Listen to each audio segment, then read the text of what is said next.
I try and read news from both sides of the political aisle, not to find the one I agree with, but I want to understand how it's being reported. I want to know the different narratives that are being told so that I can understand those narratives, so I can speak to those narratives, I can learn those narratives, and find hypocrisy in both sides, by the way.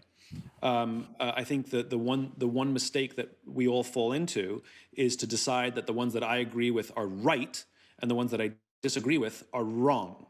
And this binary notion of right versus wrong is what's gotten us into this mess in the first place. Life is not so black and white in no respect. It's nuanced and gray and complicated and messy.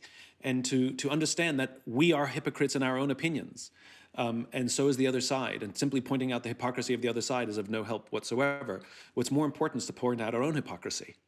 And to try and understand that. Like I said, it's a worthy rivalry thing, right? It's not trying to dominate or be right, but it's rather try to improve and to grow. And so one of the things that I default to are values.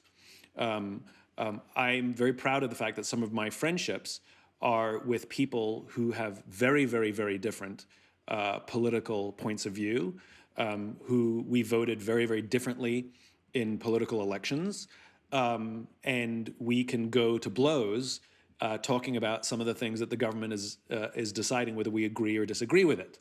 But at the end of the day, their values are like mine. And we believe in taking care of each other, and we believe in looking out for each other. And at the end of the day, more than their politics, they are my friend. And I learned this lesson the hard way, where I was going for a walk with a friend who has very different political views than me. And she said something, and I definitely thought it, and I fear I may have said it. How can you be so stupid? And I realized I just called my friend stupid. And she completely got angry at me, not because I disagreed with her, it's because I judged her and insulted her. And you know what? She was 100% right. And what I had to learn in that moment was to listen, was to replace my judgment with curiosity, and to understand where her point of view comes from. And the more curious I became, to understand that there were actually things that we did agree upon.